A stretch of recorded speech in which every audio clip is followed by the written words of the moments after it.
Mark Lochner. Here. Darren Olson. Present. I am present. Pat Rashevsky. And we'll pledge allegiance. Anybody can stand. Second pledge.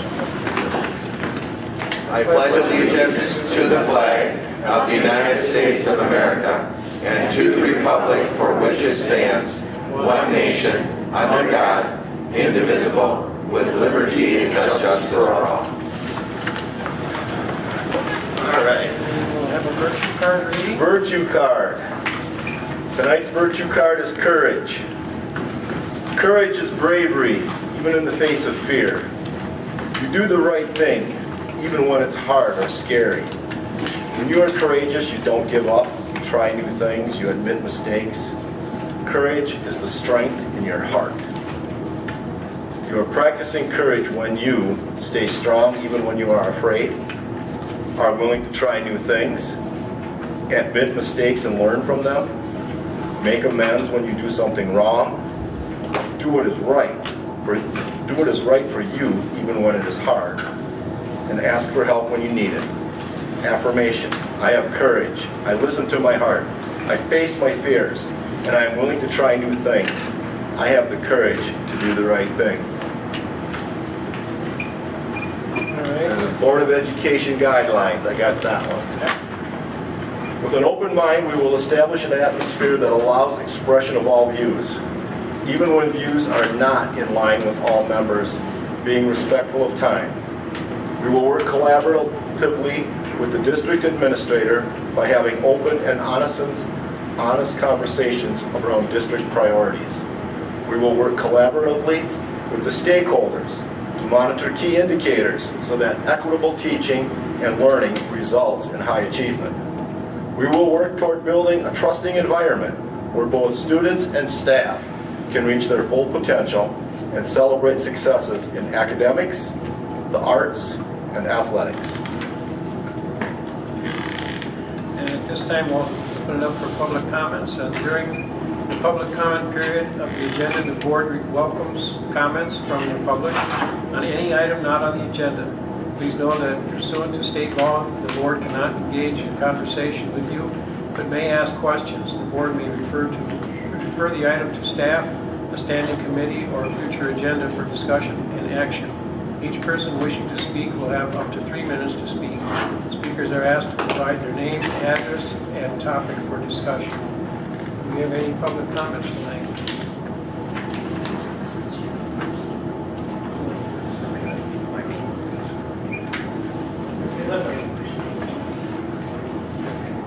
Well, we debated this quite a bit, the mass, the Stan Matthews for 299 Lake Hill Lane, graduated 71.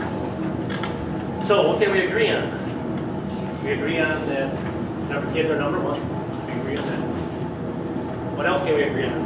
CDC, 99.997% are going to be okay. The kids are going to be okay. CDC says that. Actually, there's another thing that says 99.998, but I'll use the lesser one. So it's not even as bad as influenza. They don't. So we agree on that. So what have we done? What is the parents? We have a couple over here in the corner at one time got up. Parents, and I think it's the parents' opportunity or responsibility to see whether the kids should wear masks or not wear masks. And then the young lady said, well, she was more concerned about the vaccine. The vaccine, in the description of the vaccine back in 2015, they sort of changed this definition of vaccine. So the vaccine, the CDC's 4-letter page when you signed it, when you got your shot, in there it said the vaccine does nothing to the SARS virus too. But it does affect the symptoms. So instead of maybe for 7 days getting sick, we're only like 2 days. So the vaccine really never does anything to the virus. So we had other people talk about, you know, my kid comes home and sleeps for 2 hours wearing that mask. Other ones are saying, well, my kid's coming back with a headache, I'm nauseous, they're going on and on. So we transferred now the responsibility to the parents, to the teachers, or to this committee, to the committee. So I've been looking up on a few things, and I had talked to the school nurse, and I said, well, one person came up and said, there's a lack of oxygen that happens when you wear the mask and stuff like that. And then shortly after that, there's a gentleman got up and he said, he sort of could verify that he said, I had my mask on and all of a sudden I tested my oxygen level had dropped in minutes. It took just minutes to drop 6%. So the mask can do that, according to these studies it does. So I talked to the nurse afterwards and she says, I don't believe that. It can't be true because he must have had some other issues. But anyway, I got another study here that talks about that exact same thing, that wearing a mask, which creates carbon dioxide, the mix is still with air because it's still here, drops your oxygen level, okay? So they got a name called hypercarbonic, if I can pronounce it right. So the finding was it leads into this impairment of these kids, or people who wear them. And so what they said That's your 3 minutes.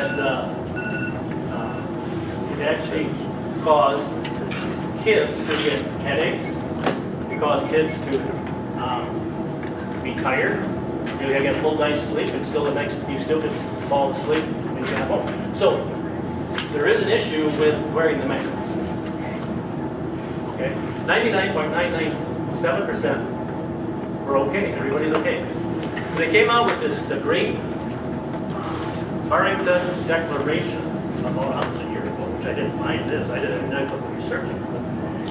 So all these doctors all over the world got together. All right, thank you, sir. We'll take our next public comment here. You want to share that with the board? We can make copies for them. So you're going to just cut me off and you just 2 people? Board policy, 3 minutes per. Thank you. Good job. Next for public comments.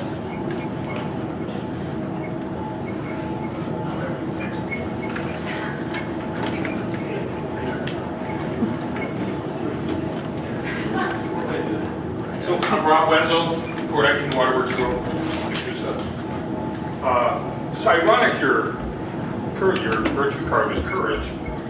We pledge allegiance to the United States flag for liberty and justice for all.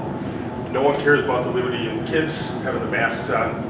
What he cited is harmful to the kids. You should be ashamed that you're making kids wear them. It's unconscious.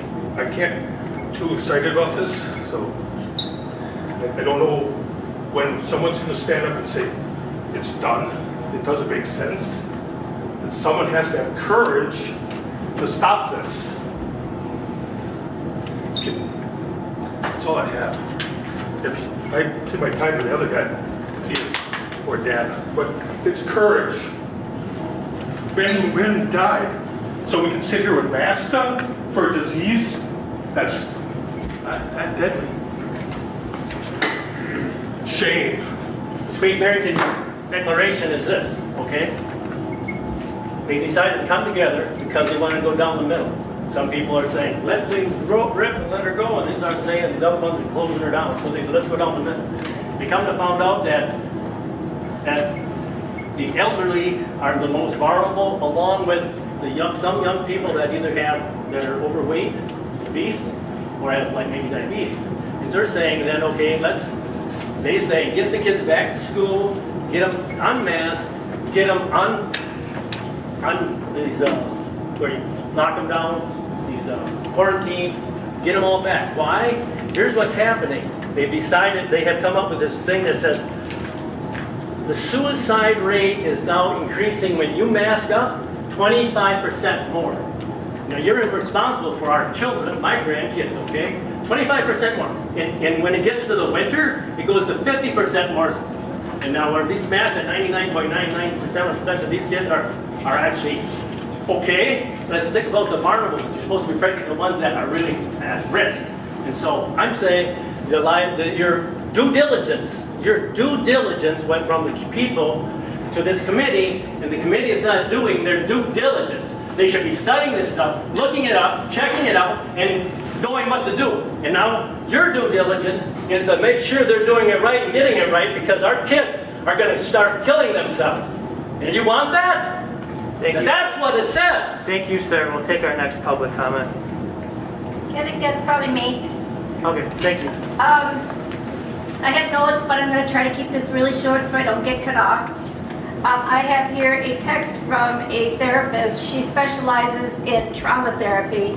She has developed some of the most specialized therapy for people who have suffered trauma. She works with a lot of children who have seen some very, very bad trauma. She's seen a very large increase in her seeing kids, especially now with all this COVID, the masks, all the different social distancing. Kids are afraid to, do all these kinds of things. Anyway, somebody asked her to write give them a recommendation that they were going to their school board. This is what she wrote. She said, "It's too bad someone couldn't speak to the psychological effects of masks, especially in younger minds.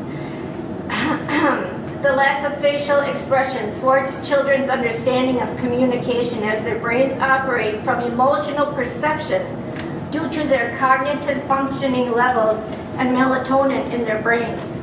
Also, reprimanding for improper mask wearing as a child may be uncomfortable or having a hard time breathing reinforces stifling and stunting of a child learning to create a healthy, comfortable environment they can thrive in for themselves, but rather teaches them conformity and denying of instinctual self-preservation. Also, in order for learning pathways in the brain to grow, they need 3 things. 1, stimulation. 2, oxygen. 3, nutrients. Masks decrease oxygen intake, contradicting the purpose of school, which is to increase neurological pathways of understanding and learning." I have one other thing here. Just bear with me for 1 second, please.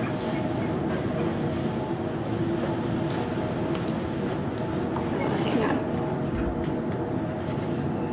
Go to my photos. This is a picture. I'm sure everybody's seen this. This is of the Emmy Awards. Not one single person in this building was wearing a mask. But this is what we're doing to our kids. Force somebody to show. Now, I got one other thing. Just give me a couple minutes, a couple seconds. I'm not going to play the whole thing because it's long. Longer than the time I'll be allotted. Let's listen to this.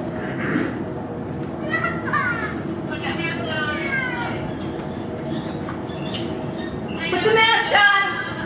Get that mask on! Is that little kid? Yeah. That doesn't happen here. Put that mask on. Yeah? Yeah. No, My that was my kids opinion. fight it all the time. Happens to my grandson here. Every single day. I couldn't even listen to the whole thing. I was so upset by it. Now the last thing I'm going to say, is that the government does not give us our rights. And you do not have the right to usurp the rights of parents who do not want to put these masks on their children. You don't have that right. You don't have that power. We get our rights from our Constitution, our God-given rights. And it's not up to the government to say when or where they're going to take our rights away. Ma'am, if that was your child or your grandchild in that video, please give us a phone call. We'll follow up That with isn't you. my child in that video. That's all over the But your internet. teacher- I'm saying what's happened to my grandson here over at Humpkey Okay. when he thank has to pull the mask down from his face to get a breath. Ma'am, What? I'm taking notes and I just didn't get your name, I'm sorry. I'm on the paper. Okay, but I don't have that, so. It doesn't matter, I'll get I'm it not going to later. give my name out to you, for everybody here, because I don't want to get Okay, that's my fine. house baked or something. No, that won't happen, right here. Right there. Oh, okay, thank you. Thank you again.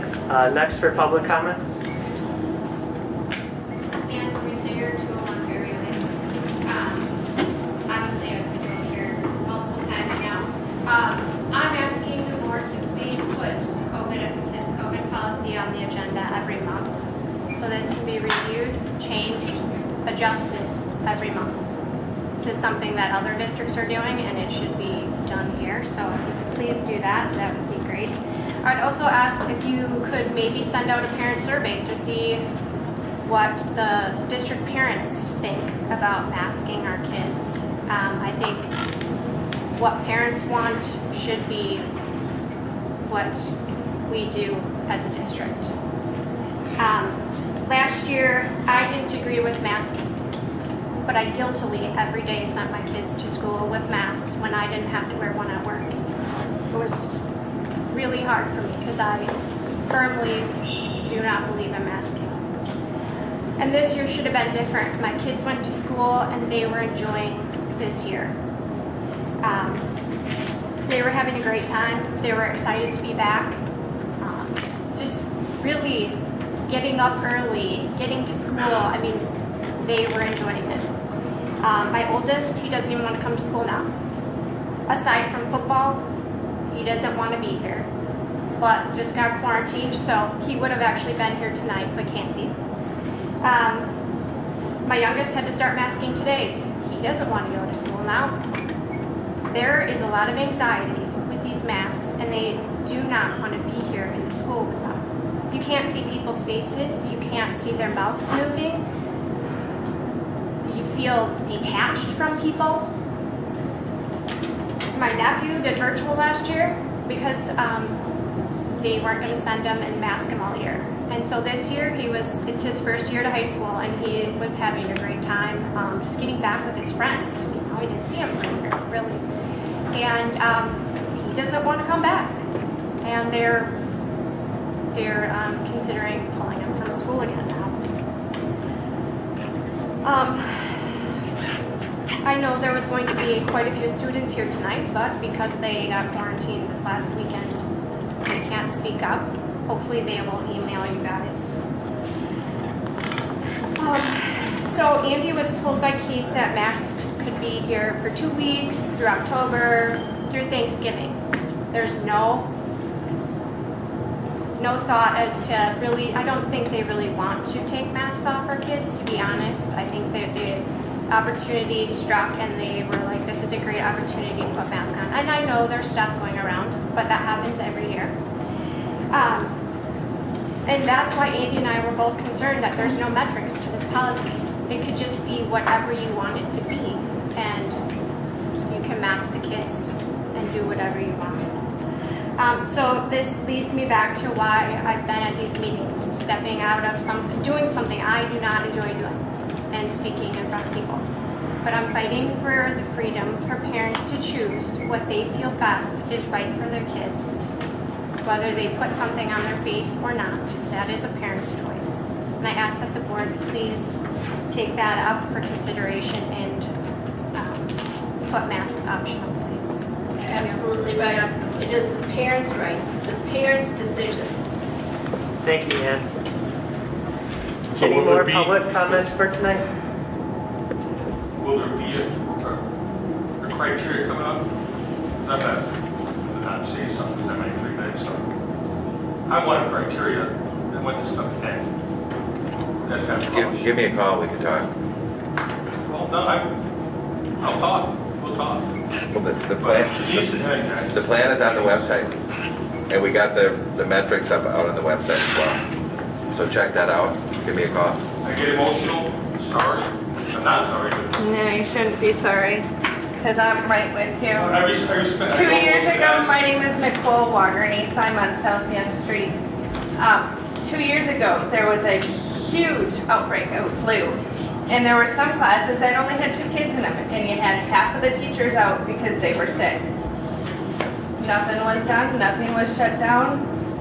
Harry, you and I had the discussion about, well, we didn't know about masks back then. Masks don't do anything other than prevent our kids from getting the proper air that they need. And sitting in filthy masks all day long isn't helping them at all. I'm so mad, I don't even know what to say, because it's just not fair. We as a parent have the right to choose what is on our kids, not you guys. We have you here to make sure the curriculum is done the right way and our kids are getting taught. Not whether or not how our kids' medical history or what is on our kids or injected into our kids is not up to you. It's on us. And I wish that you guys would open that up to that, because looking at all your masked face right now, I am disgusted. Read a box. Have you ever read the boxes, the signs of the boxes of They these don't masks? protect it. I've got it on my phone. I brought it here in August. I showed all you guys what's on these boxes. It says they do not stop the spread of any disease. All right, thank you for those comments. Any other public comments for tonight? Kayla, do you want to speak? I have my 10-year-old here. If she would like to speak. I'm sorry. So today you said that I should live up to my potential, but it's kind of hard to live up to my potential if I can't focus and I can't get good grades so I can go to a good college and do what I want to do. And my best friend is moving back to Iowa because the school she's going to won't have masks. And to think that I'm losing my best friend because you guys are choosing to put masks on our faces every day. And I couldn't breathe today, and I got multiple headaches because I couldn't focus. And the masks were really tight because I'm not used to wearing them because we're not forced to most of the time. And I think you should probably think about that. Half the time, people that wear masks are the ones that get sick because there's mold and fungi that get in there because when they talk, they spit most of the time. And most of the time, students that don't wear masks don't get sick. I haven't been wearing a mask and I haven't been sick in almost 2 years. Because I haven't been wearing a mask. You need your immune system to build up those antibodies. And you're not letting the kids do it. I got the flu last year, and that was, well, not last year, a few years 2 ago. years ago. And I haven't been successful. 2 years ago, when the school was getting knocked out left and right from kids and teachers being out with the flu. I was gone for almost 5 weeks because the flu was so bad. Thank you, Kayla. I'm just gonna say it quick. My son, he's in kindergarten this year. He comes, ever since you guys put the mandate back on, he comes home every day after school. I hate this. I don't want to be there. I can't see any faces or nothing like that. It should be the parents' choice on if they should have a mask on or not. That's all I have to say. Thank you. Any more public comments for tonight? All right, well, we do. I just have one more comment, just Sure. one quick comment. If you're going to continue with this, you know, we have options as parents. We have our parental rights. We have other options that we can follow, other avenues we can follow. And the one thing I should say is that if you're going to force these kids to wear these masks, then the teachers should be responsible for making sure that those masks are changed on the children's faces at least at a minimum of every 2 hours. And especially after they eat, or when they come back inside, or they've been in gym class or whatever, those masks should be changed on their faces. And if the teachers and the teachers unions want these kids to be wearing the masks, then they should make sure that those kids have a clean mask to put on. Consider that, because if you're doing this for hygiene purposes, my God, you can't expect a child to wear a mask for 8 hours.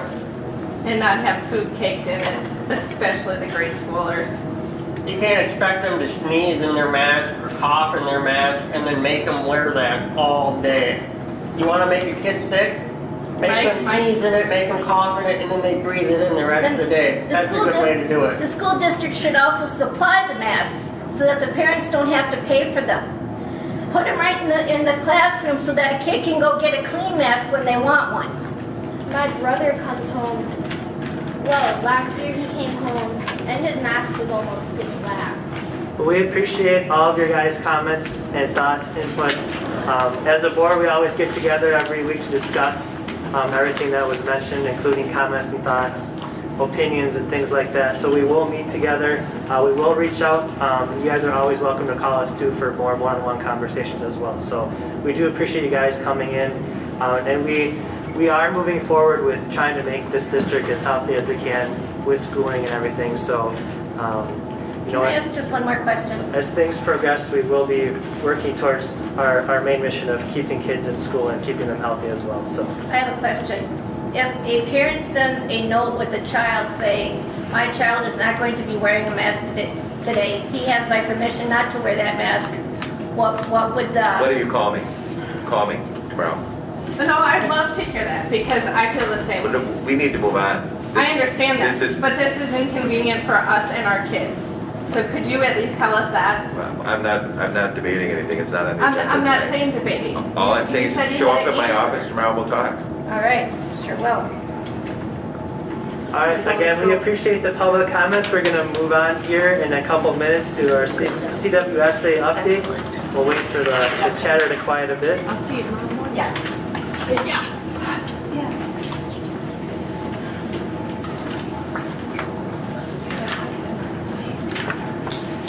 All right, we have Anita Kirst here tonight for our CWSA update. How are you doing? Doing great. How about you guys? Good. Good. Yes.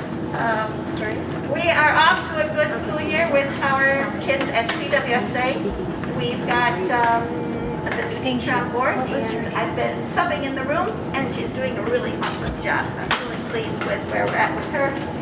And we have 15 students with the new one possibly joining us.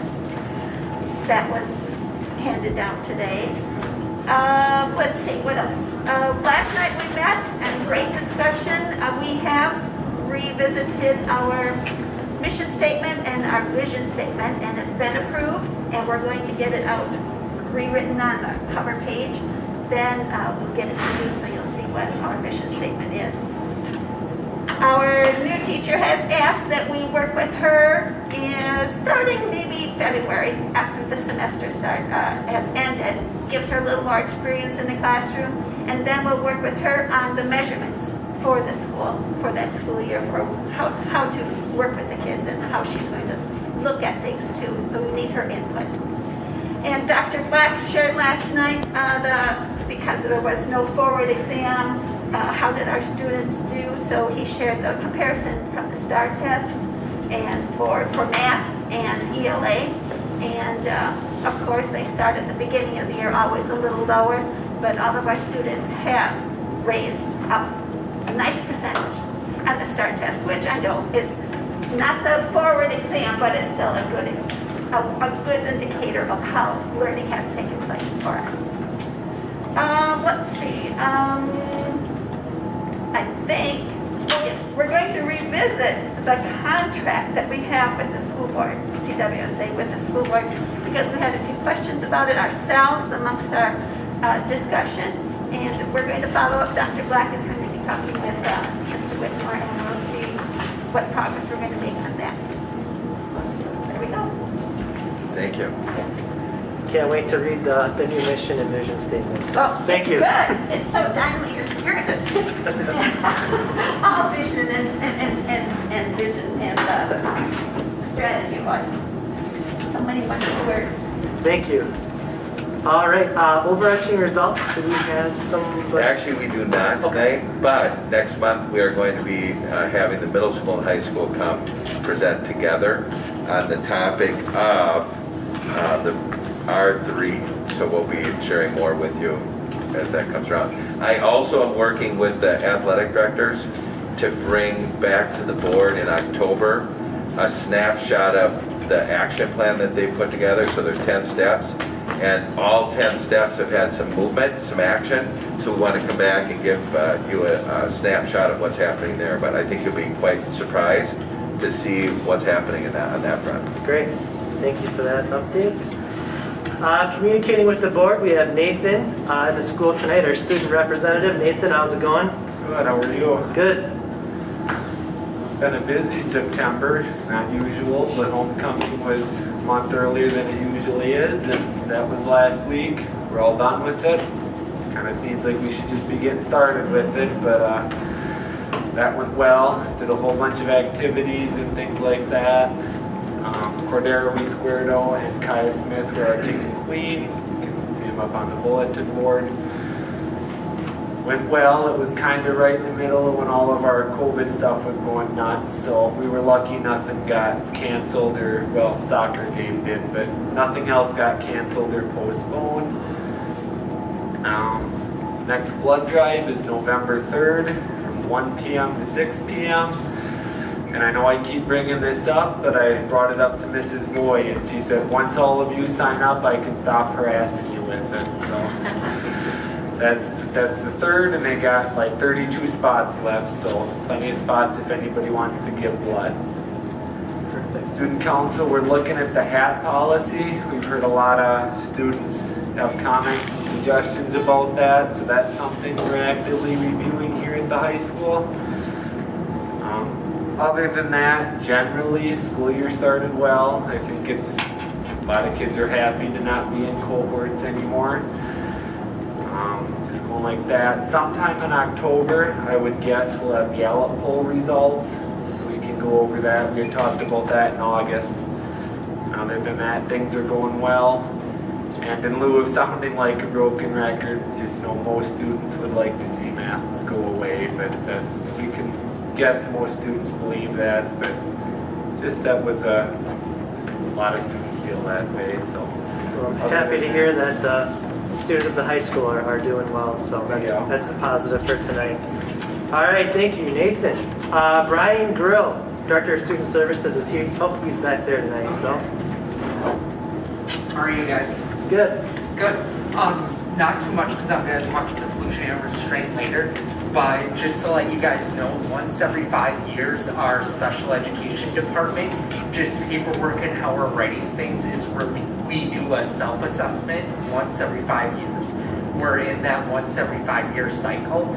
So we have our special education team that has been trained, and actually next week, Monday, we're doing our file review. So I will have the results and I report that to the state as of November 1 of this year. But in the November board meeting, I'll share with you how we did on the state self-assessment and what we have to do if there are findings that we have to correct. So that's been a lot of my time right now. So any questions? I think as time goes on, we'll see if we have any. Perfect. Thank you. Thanks. All right, our business manager, Lynn Knights. Good evening.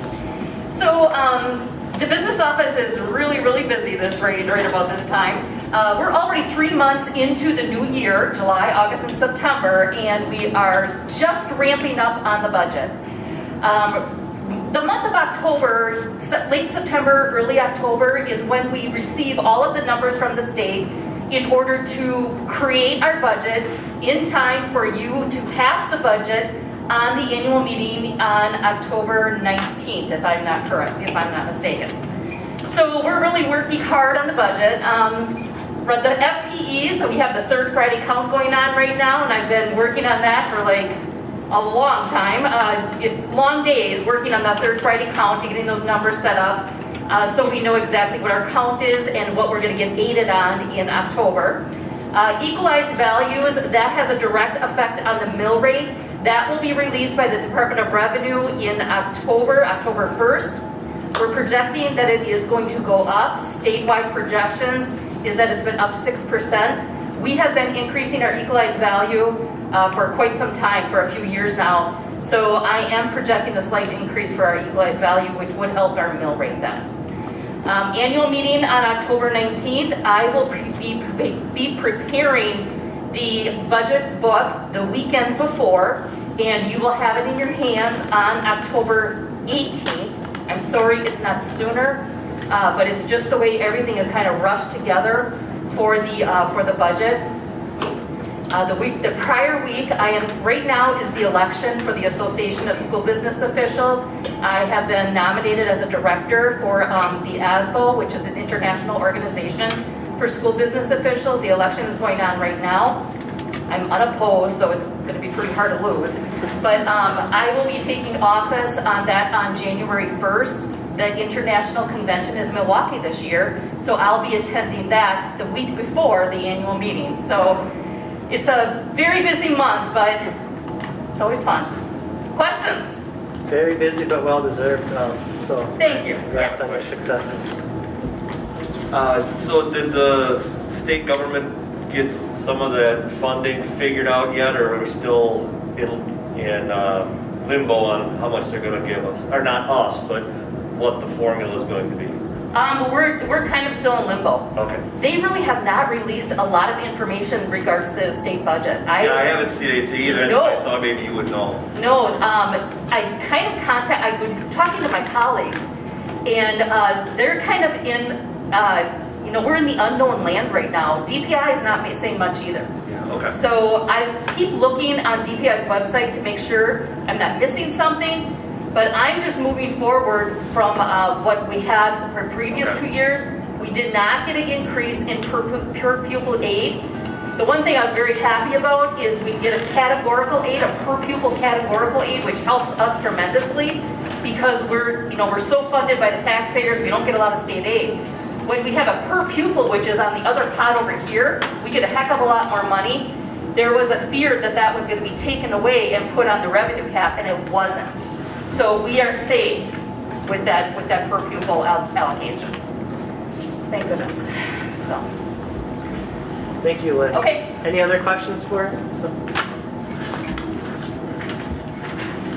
We're going to move into policy governance now. OE5, treatment of students. Terry, you want to read the paragraph there? So annually, the board shall assure that the district administrator has established and is maintaining a learning environment that is safe, respectful, and conducive to effective learning.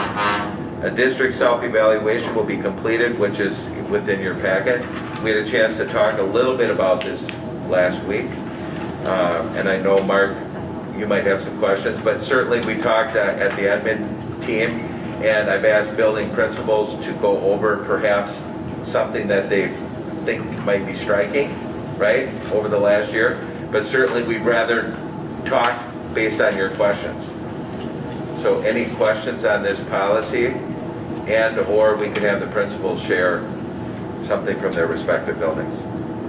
Well, I just have a couple of comments.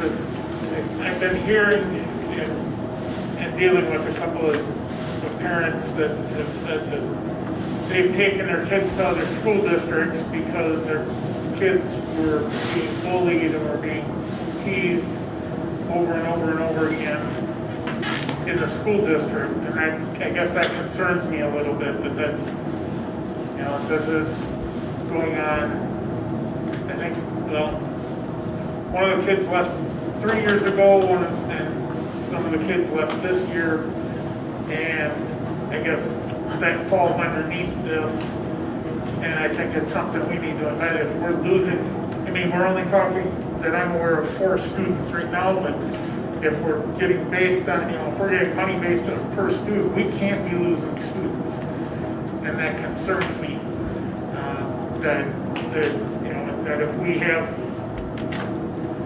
kids leaving the districts because of that, we need to make sure that, the administration is aware of it, that things are being handled, that the schools are aware of it, that that's what's going on. If it's going on in the schools, I guess I don't know, Well, let's have the principals talk to the work that is going on at each school related to bullying. But I will say, Mark, that every year as we get open enrollments in, because we get some in and we get some out, we do follow up and call those parents and talk to them about why it is that they're leaving.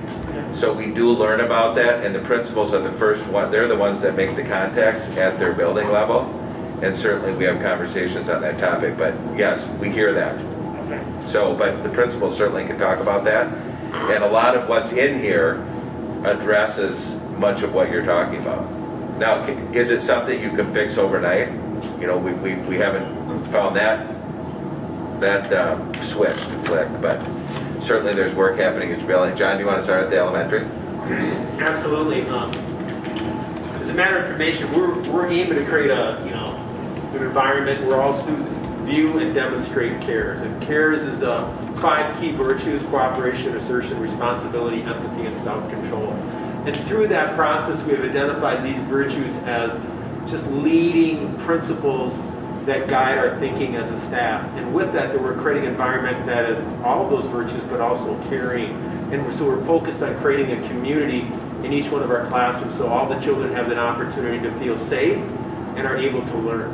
So structurally, those are some things we put into place. It's just routines, like having a morning meeting every day, creating an environment of celebration where kids are celebrating each other, as not just the teacher celebrating kids, and we do that with closing circle and kids honoring each other for work and things that they're doing.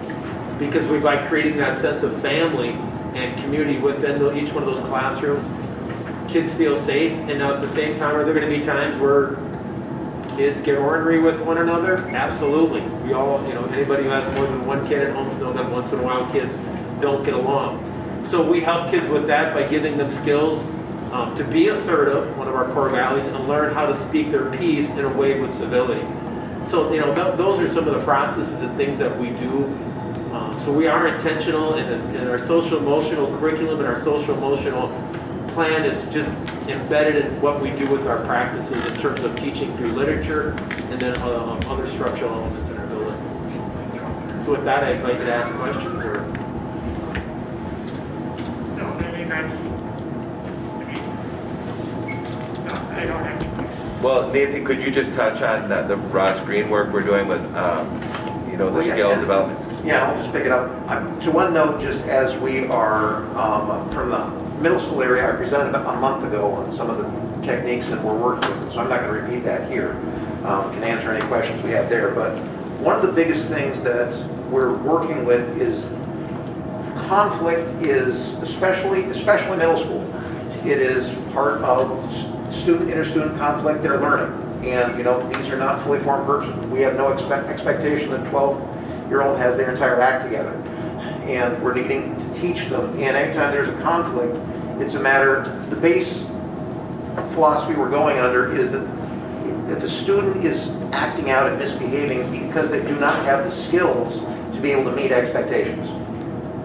That can be behavioral, that can be academic, whatever it is, that in many cases that we need to treat it not just to it, and we need to address, and again, let's be fair, if students are doing wrong by another one, that needs to be addressed, and clearly.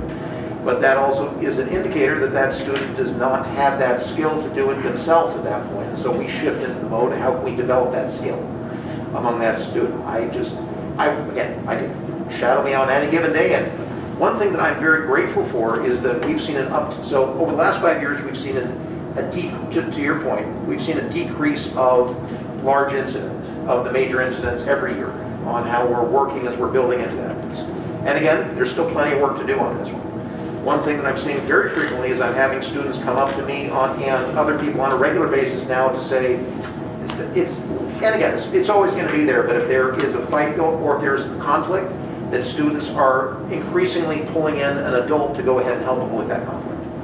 Or to be able to be working with, and every time that we're in a situation, I had 2 girls that got a little sideways with each other, and both of them were both and part of the outcome of that is they're both meeting with our counselor tomorrow to be able to work through a good way and to agree to not poke each other in the meanwhile in that process. And they both were like, we love working with them. And they felt validated on what they did. That doesn't mean the same girls were having different problems earlier and last year and whatever else, but you know what? They buy enough into the process that I can learn how to do it. And so the process that we're really doing with it is how, it's not just a matter of policies, how we react, it's a matter of how do we teach students the skills they need to be able to learn to do better on the next round. And that is, and you know what? Hey, I'm still learning these skills. And the process that we're going through, really a lot of it comes down to listen. It takes time. You have to listen. You have to, if there is wrong done, which happens, we have to let the victim's voice be heard and have them map out, how do we react to this? What do I need to move past this? And that's always going to be there. But a lot of times just students validating, being heard that here's what's going on, and then getting students to listen to what their impact is on other people is huge. Just a lot of it comes down to how can you help students listen to the other side. If we can do that, we're in good shape. So we're not, and we have several processes we're putting in place to make this more systematic. And on any given day, you're going to see successes. On any given day, you're going to say, okay, here, let's go again. But to add to that, we do have, and Darren, you probably don't know this either, but because we've had challenges and we've gotten tougher and tougher clientele, right? So we do have behavior interventionists at the elementary school, somebody that's on staff that can help kids develop those skills, and then we also have support and help at the middle school. So those kids get extra help and support in dealing with challenges that they might be having around behaviors as well. So academics and to that behaviors. note, I worked with a number of parents who are new to our district this year who were saying that we're moving here because we like the environment that we're seeing, and it's been recommended. So just again, the different families will have different choices, and we can't influence those, but understand that those narratives are coming our way too. So then, Susie, you want to touch on the high school and the work that's happening here? Sure. So we also have an advisory group for our students where they build that community, and that's a touch point for students who are struggling with any level of behavior. We're embarking on MTSS this year for some strategies for teachers to use, some differentiated strategies to reach different learners. And like I said, I kind of echo what John and Nathan have already said, that it's not a perfect process, that through trial and error. I mean, and we struggle at the high school level with social media. I'm sure at the middle school too level. We struggle with social media quite a bit, which is difficult to find effective curriculum there. But we work through it, and we're honestly oftentimes more effective with the advisor roles to help students work through whatever issues they may face. So those are some of the major things that we've like that MTSS that's coming is going to be, I hope, very helpful and very practical. Other questions? Any other board comments or the principals? Or any other comments that principals would want to make around this policy that you Just a lot of entertaining questions how it comes. All right, well then at this time, I am going to look for a motion to approve OE5 treatment of students. So moved. I got a first. I'll second. Got a second. First and second, all in favor, please say aye. Aye. Motion carried for OE5 treatment of students. I oppose. Oh, you opposed? Yeah. We have one opposed. So could we talk about weaknesses and strengths of this policy? So we have that in writing, so we know, Pat, perhaps why you're opposing it? I would rather do that one-on-one. Cody can be present if he wants, I don't care. Sure. But I've got issues. Okay. All right. Any other strengths and weaknesses that the board members would want to share? I got a list here. So. Okay. All right. Motion carried for OE5. We're going to move on to OE9, communicating with the board. Terry, if you want to read that. Sure. Policy statement is annually the board shall assure that they are fully and adequately informed about matters relating to board work and significant district concerns. The district self-evaluation will be completed to include a table that outlines the current initiatives. And so that's outlined here. So do you want to go through each item?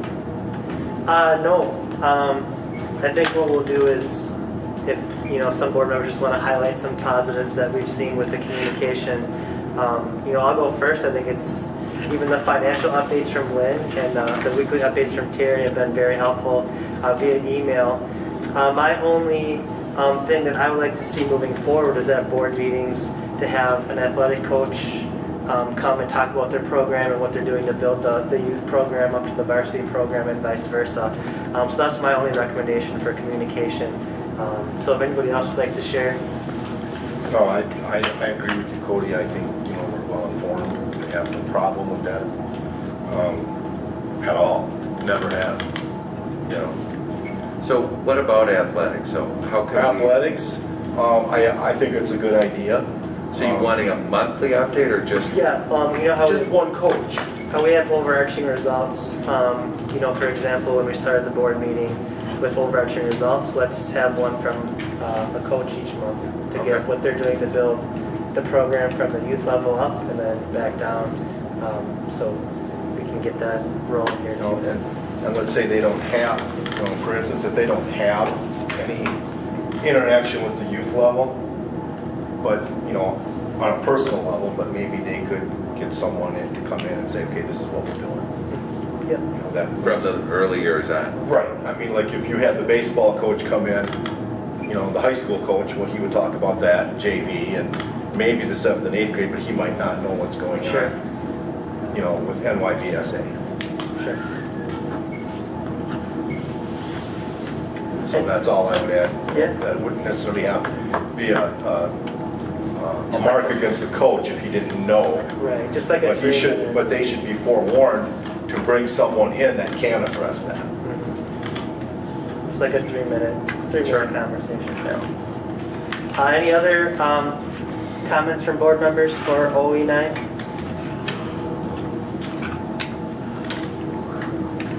No. All right, well, at this time, I'm looking for a motion to approve OE9 communicating with the board. So moved. Got a first? Second. And a second. All in favor, please say aye. Aye. Motion carried for OE9 communicating with the board. Thank you, gentlemen. GP8, board members' code of conduct. I think this one is pretty self-explanatory. Unless any board members have any concerns, you can always give me a call, email me, or do the same to Terry. Unless there's any comments, I'm just going to push for a motion on this. So Got a first. I'll second. Second. All in favor to approve GP8? Aye. All right, motion carried. Thank you. All right, other board work, we're heading on back over to Lynn Knight, our business manager. Resolution authorizing temporary borrowing. So the school district is funded by two main sources, property taxes and state aid. Because the Nekoosa School District is primarily funded by the taxpayers rather than state aid, we have to short-term borrow. So state aid gives you money throughout the year. Property taxes gives you money January, February, April, and August. So 4 months out of 12, we have revenue coming in. So during the lean months, we rely on short-term borrowing to tide us over to make the payroll, to pay the bills, to pay the lights, pay electricity, so we don't fall into debt. So every year we go through the short-term borrowing.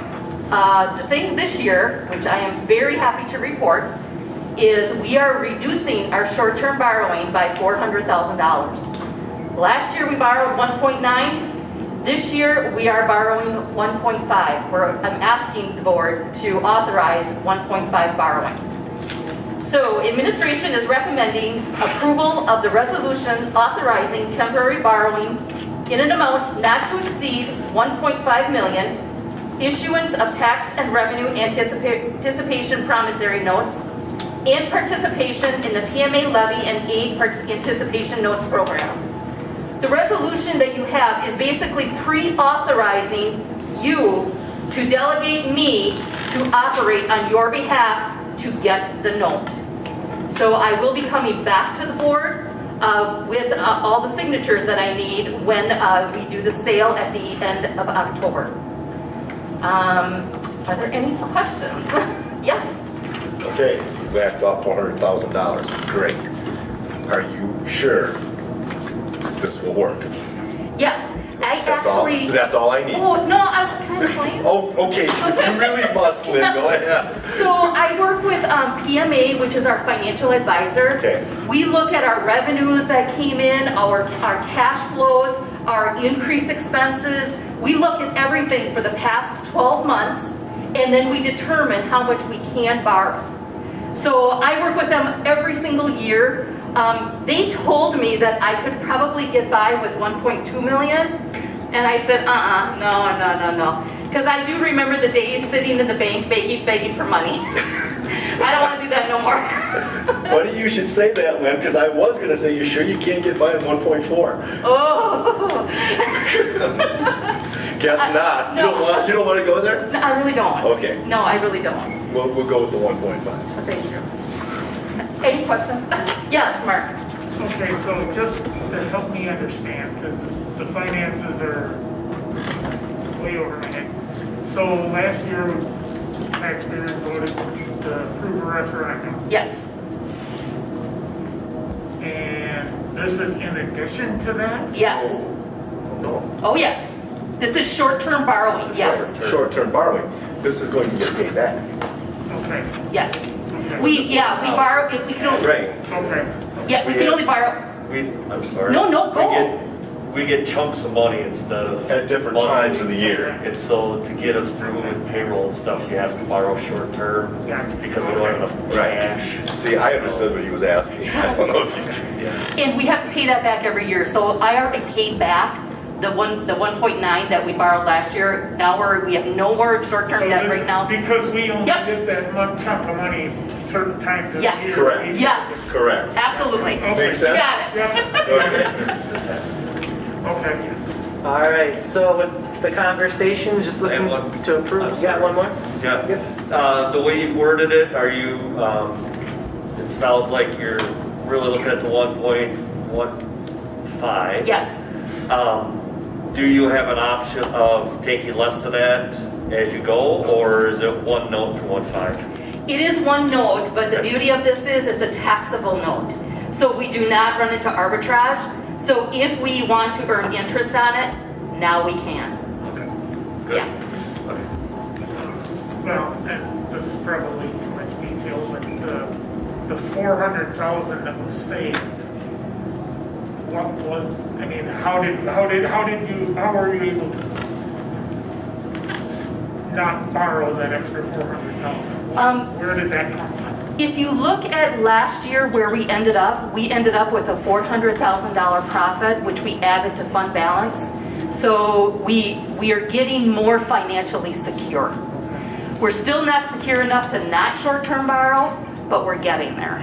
Yeah. Any other conversations? All right, just looking for a motion to approve. I'll make such motion. And a first and a second. All in favor, please say aye. Aye. Motion carried. Thank you.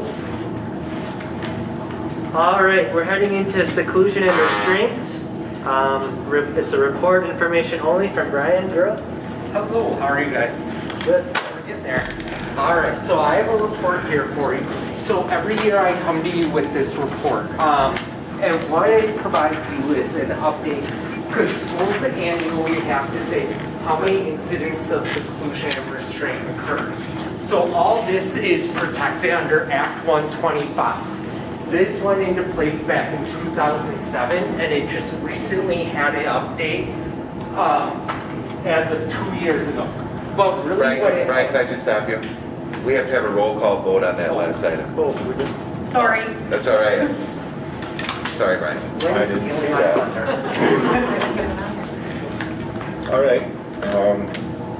Corey Bobilski, Yes. Dave Schmidt, Yes. Mark Lochner, Yes. Darren Olson. Yes. I vote yes. Thank you. Just clarifying to those that are viewing, we just went through roll call to approve the A in anticipation, the program that Lynn presented. Go ahead. So, like I was saying, Act 125 really outlines for schools the training requirements if you are going to use seclusion and restraint as part of your practices. And it then outlines how do we have to track it, how do we report it, and all those requirements that align with the law. So we have been, every year I come to you this time of year because I have to report this to DPI by the end of October, and by law I have to tell you about this by October 1 of every single year. So for the training, just so you know, I have been your nonviolent crisis intervention trainer since I've been here. And prior to that, Keith Johnson and Clint Rogers were the trainers at that time.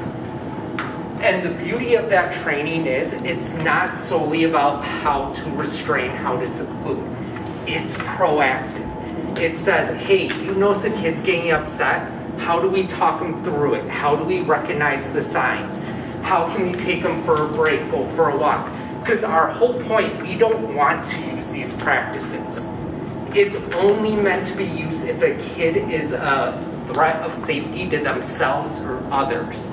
So we really want to recognize the signs of if a kid's getting upset. If they're noticing, hey, there's too much sensory going on in the room, what do we do? And I'll say, we are up in this district, we have 45 individuals trained just in verbal de-escalation to see the warning signs, to say, hey, what can I do? What can I try? It's been a huge success because in a little bit, I'll show you a graph. Our numbers have consistently gone down in this area every single year. And every year I do the training. It's 3 days out of my summer. I do 2 days for initial people and then refreshers for others. Every year I get more people coming up to me saying, hey Brian, I heard about that training. Can I get trained in that? Can I get trained in that? And principals have come to me saying, hey Brian, can we add this person to the list? It's going great, but we're starting to get to the numbers where, hey, I may have to come and talk to you about having another trainer because people are seeing it and they're seeing the usefulness of saying, hey, I have a kid that gets upset sometimes. What do you have that I can try? And it's really a training about how to build teachers' toolboxes. So that's the one thing that we've done that has really helped us in this practice. The other thing too, just data reporting, the thing that has changed about this, before the numbers for you, I had to always give you just Nekoosa. Now when the law changed 2 years ago, so if the police come into the school and end up using physical restraint on a student, they do have to report that to us, and that's part of our numbers. And two, I have to also collect, we don't have any of these, but part of the law is if you were to have private schools in your district, you have to also collect information from them and report private school numbers. So that has all changed as well. And we have a contract with Wood County Alternative through CISA 5 out in Vesper. And if a student that we have going there were to be secluded or restrained, they would have to report to us, and that's all part of our numbers. So now they're saying, hey, if this is happening in this area, even if it's an outside entity coming in to do it, we have to report those numbers. Just here's what you have in front of you. This is required. What you have to know as the board, the number of incidents, and on here I have it broken down by quarter, what grade level, and whether it's a student with a disability or a student without. You get numbers because we have to protect the identity of the students. So that's why you will not see any names in the report for you. But you have all the numbers there. And what I did for you is I also put them up here so you can see from year to year how we've gone down. So 14-15 was the year prior to me coming, and we were getting trainings and things like that set up into place. So last year you had 1 incident of seclusion and only 6 restraint. This was the year we closed down early, but you can just see a steady decline. And that's what you want. This is not a practice you want to get accustomed to or have teachers using. You want them to be proactive and have verbal strategies on how to help kids when they're getting upset or dysregulated. All right. So, and like I said, I have to report to you, it was 2 students with disabilities that made up those numbers and 0 students without. But what I pull from this data, I think continuing our training, but also too, that's why all the buildings, now the high school's jumping on with MTSS to really say, how are we teaching social emotional kids to students at all levels? and teaching those self-regulatory strategies. So that way every kid is having access to this versus just students who may be showing in that we're being reactive about it. So that's why MTSS really comes into play. But those are the things that we're going to continue to work on to keep those numbers as low as they are. Questions? Go ahead, Patrick. Your 2021 on your chart, your 2021. Yep. At 6, okay. Okay, so obviously 2020, there was, 1, but that was the COVID year. Yep. That was your shutdown. But the 6, did that include police restraints? So Or right now, potentially, or is that coming this year? I guess is so what I that want. started this year. Okay, we that's had. all. That's right. Yep, and no police restraints are in those numbers. We didn't have any from Didn't the have any police. that you know of any.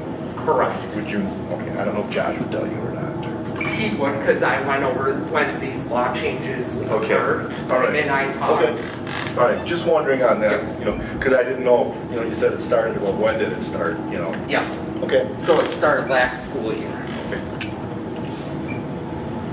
Other questions? All right. Thanks, you guys. So then I'll just, because I get a link then, and then just these numbers you see in front of you is what will be reported to the state as our numbers at the end of October. So, Thank you. thank you. All right, moving on to Education for Employment Plan, Jen Jackson. All right, so before we get going in this CTE role, per your earlier conversations, if you want to talk to a coach, because do that.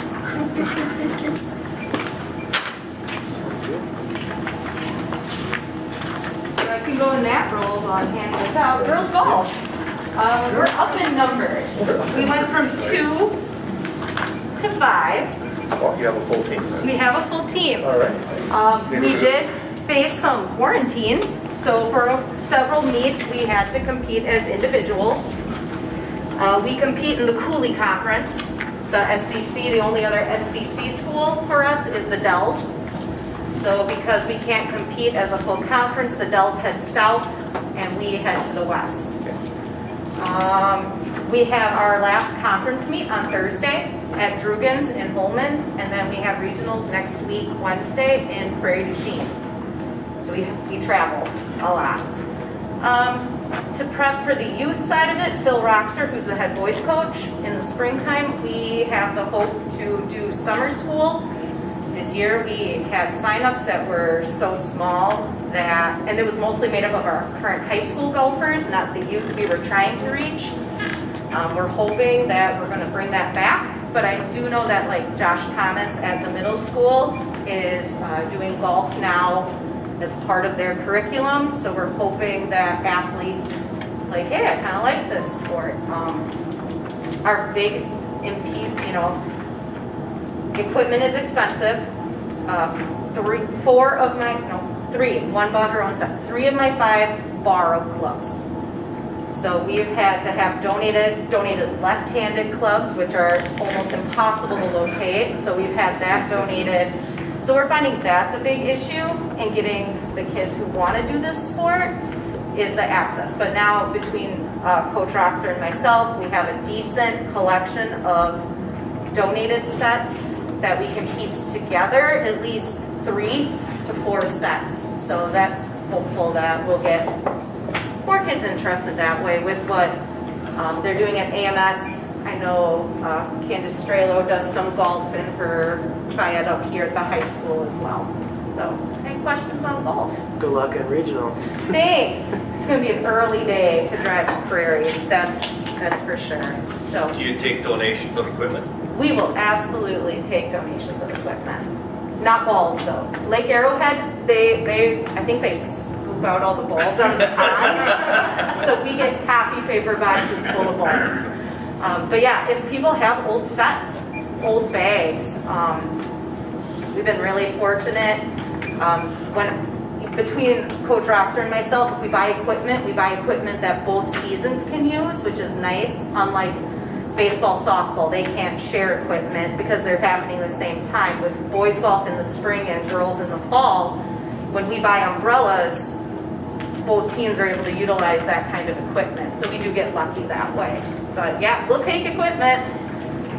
If anyone has some plugs sitting in their basement, we'll take it. So, all right, PI 26. PI 26 is state legislature starting the 17-18 school year. It's basically our academic and career planning plan. You'll see like our job market data in here. It's going to change dramatically. It's from 2019. That's the last time that Wood County's economic profile was done. I'm sure the pandemic will have an effect on these numbers and what we are finding to be the areas of highest employment in our area, but that's our most recent piece of information. What we're doing to get kids into the job market, we offer a youth apprenticeship program. This year we have switched from our mid-state consortium to utilizing CISA 5, and it seems to be going quite well.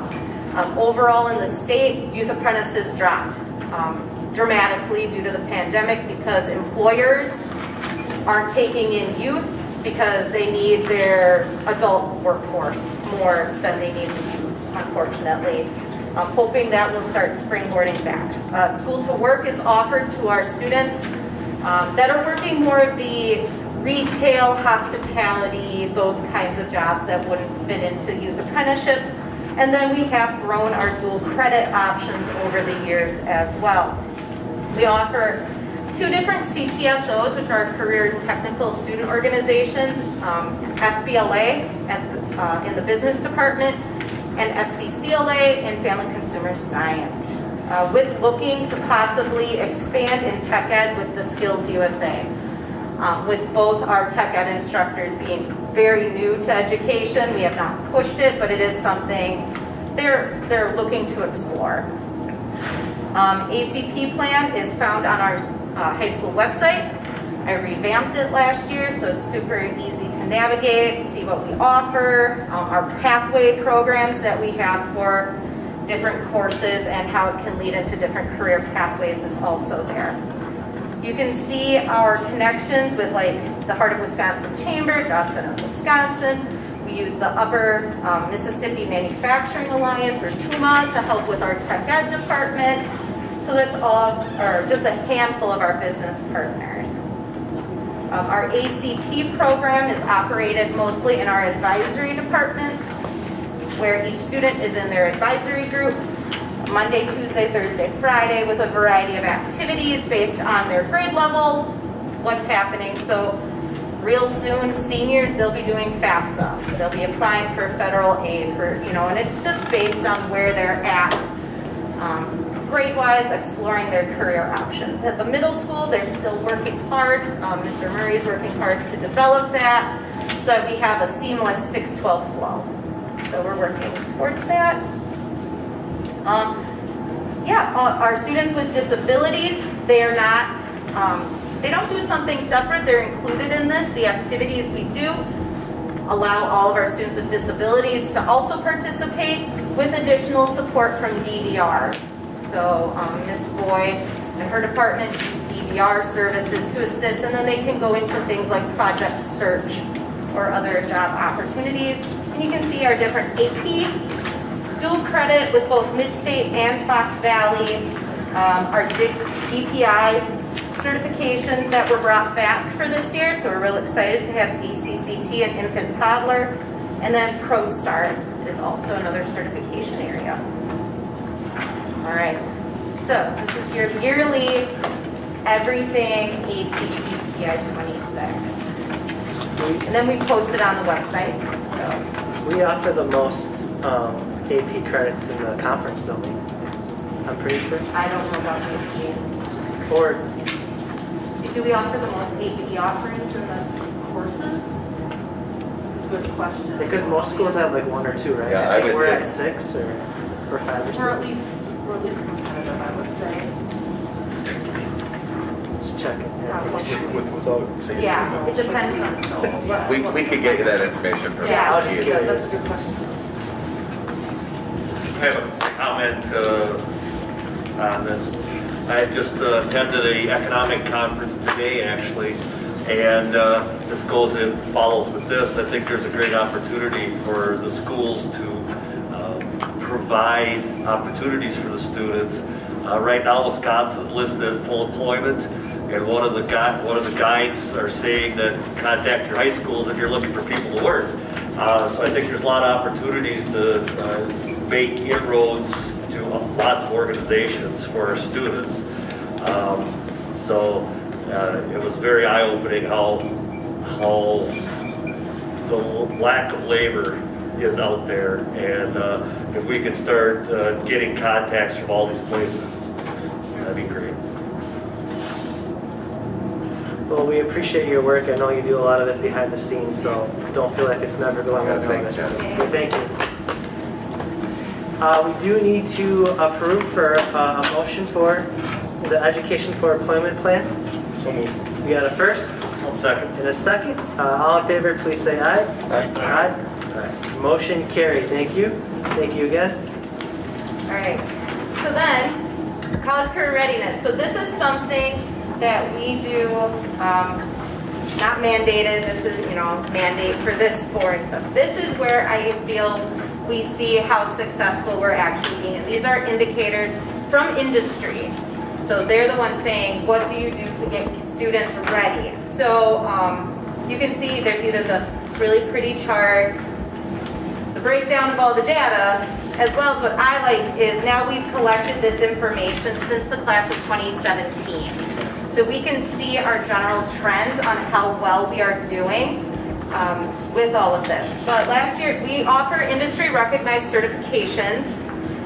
The heaviest hitter is our Microsoft Office. That one has the most students who earn certifications, but any of our youth apprentices, our ACCT or our infant toddler students, and now in auto, we are working to make sure that our instructor has the right credentials to award the credentials. So we are expanding in our industry recognized certifications that students are able to leave here with and have on their resume because they've earned it. Co-curricular participation, seeing that increase, that includes everything from athletics to drama, clubs, music, anything extra. So we do keep that very broad. It's not limited to one area. And about 41% of the class of 2021 participated. We look at their overall GPA, and about 62% of this class was employed. And that could be seasonal, so they could be like a caddy or something like that, but it was relatively steady employment while they were in high school, not just the occasional babysitting. AP courses, you can see 34% of the class took at least one AP course, and 94% took at least one dual credit course. They earned, without factoring AP scores, because some of those students took AP tests just before graduation, so we wouldn't have known those results, they for sure earned 307 credits, which equals out, based on the technical college rate, of $42,000. Their composite ACT came to being 20, just a smidge over 20, and then you can see their post-secondary plans. But the part I always like looking at is the GPA and co-curricular. We always, at least at the high school, we really say get involved and your grades will fall in line. And every year we have the trend that the more involved, the higher the GPAs.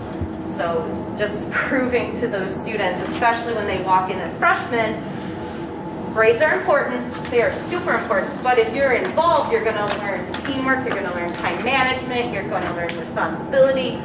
So get involved. Doesn't have to be athletics, it could be the drama department, it could be FBLA, yeah, shameless plug there, sorry. But it could be anything that we offer a lot of things. And your grades, everything falls in line there. Yeah, those are really impressive numbers. Yeah. Especially the 5+. It's crazy. Yeah. Well, all of them are crazy. impressive, but. And, I like looking at the trends We've definitely increased in our dual credits. Our ECT has gone up since we started doing this tracking. The biggest dip was in industry recognized certifications with the class of 2020. That's when we shut down for COVID, so they weren't able to take the tests in order to earn the certifications. So I figured that dip would be there with that group, and it did, but then it bounced right back when we were able to offer those things again. So yeah, so that's just our update on how they're doing in order to be quality adult citizens in the workforce. So any questions? Great work, thank you. All right, thanks. Thanks, Jen. Consent agenda. I see we have Harlan Peanut Felch on there. I know he's been here for a couple of decades, maybe longer. I'm not sure how long he's been here, but just want to wish him a happy retirement. Yes. Any other comments for those on the resignation? Can I speak to Sandy Jarvis? So Sandy Jarvis has been with our district a very short time. She was here last year and then this year. But last year she served as an interventionist and a coach, and this year as an interventionist. And she has made a phenomenal difference. She's worked with, she's moved, helped especially students in grades 4 and 5 catch up. And in grade, academically, she supported any number of teachers. Again, we're really lucky to get her. She's a former director of instruction. She's already retired twice. Came in to be able to help us out, and especially in very difficulties, she was a steady hand and really helped through so many things. Last week, she found a home that is 2 minutes away from her husband's brother, and we can't compete with that one. It's in Ohio. So she's retiring to we think she's serious this time. But this particular thing, just speak to, we're so grateful for her service, and she's made a big difference today in this. And I'd like to just say a few things about Peanut. Yeah. Peanut is a fixture in the Nekoosa School District. He's been here forever. So, and whenever you saw Peanut, he had a smile on his face. He always smiled. He loved the kids. So I'm very, very happy for him that he found his retirement, and we're sure going to miss his smiling face. So, I want to speak to Peanut too. Because Peanut and I go way back. Yeah. Way back. I mean, he was there when I came from Sacred Heart over to Humke in 6th grade. We graduated together. There's some things I am not going to tell you that Peanut and I did, but we had a good time. Put it that way, right? And he's got a big heart. He's got a really, really big heart, and he cares. I mean, everything that I ever got involved with, whether it be chess, shameless plug, girls softball,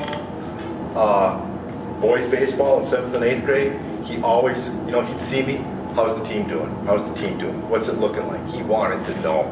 He really wanted to know. And I honestly think that had he not worked the 3 to 11 shift, he'd have been right in there coaching some of this stuff. Without a doubt. I just know him. But anyways. Was he an athlete? What? Was he an athlete? Yes and no. Okay, yes and no. I mean, we were on the same church softball team together. It was fun. But yeah, Peanut, he's going to be missed. This school is not going to be the same. I'll just honor Peanut to being at the middle school and being working there and just going as long as I have. I'd also mention that one of the things that he's really was good at, he'd work often, 3 to 10, 3 to 11, that shift at the end of the day. So we have a lot of people come into the building to do things in the evening at the middle school, and he would consistently make himself available to help the people who are coming in, and he would look to help people and serve them. So I think that just speaks to his big heart and his service to our community. And I just want to and he would work around what they're doing. Yes. If they were doing something over here, I'll change my routine. I'll go over here. Get done what I got to get done. He was very accommodating. In all the years I've been coaching and been here and in the other schools, he has been as helpful as you could possibly imagine. He is always willing to do whatever he can for whatever team is here. So that was very, very appreciated all those years. Well, thank you everyone for the kind words on Peanut, and congrats on retirement again. Employment. Here we have Nora Belmer, the AMS teacher assistant. Elizabeth Smits, Humke Special Education Teacher Assistant, and then Jennifer Hertzberg, AMS and NHS Custodian. And then Darren, do you want to read the donations tonight? Sure. We received several bags of school supplies and winter scarves donated by the Room to Roam Dog Park. We've got some backpack for kids. For the backpack for kids, we received a little over $100 from United Way, the Miracle Minute. The First Congregational Church gave us $500. Rollmakers HCE gave $11.75 and $50 from Sacred Heart Collections. That's very nice. For the athletic complex, we got some big donations recently. $50,000 from the Nekoosa Port Edward State Bank. Solaris donated little over $41,000 to the project, and $500 from Dr. Wayne and Mary Johnson. That was a very nice donation. Again, I just take that minute to say, remember that athletic complex, that all that money is going into a endowment fund for not only the current expenses but future expenses. So please, as you look through your finance and think about donating to anybody, think of that athletic complex. There's a lot of ways you can donate. All donations, all sizes are accepted. And if you've been out there, you can see how beautiful that place is. And we want to keep it beautiful for the next generation. So. Jerry was telling me today that it's being used by more than just the high school too. There's lots of kids from middle school and community that are over there using that facility. Yeah, I was over here Saturday morning doing laps around the school, and we had, I don't know what you call them, the Knights football, or, they were using it, yeah. The Pee Wee Junior and Pee Wee Teens were there at home games, both won. Well, thank you again to our donors, very much appreciated. Moving on here, the minutes. Regular board meeting was 8/17. Treasurer's report and check register. So right now, I'm just calling for your motion to approve the consent agenda as presented. So moved. You got a first? Second. A second. All in favor, please say aye. Aye. Motion carried for consent agenda. Future agenda items are board workshop at 6 p.m. will be October 14th. And then October 19th will be our annual meeting at 6 p.m. So remember, our annual meeting will come before our board meeting at 6:30 the following. That'll be October 19th. So right now, I'm just looking for a motion to adjourn. So I'll second. Got a first and a second. All in favor, please say aye. Aye. Motion carried. Thank you everyone for attending and your time tonight.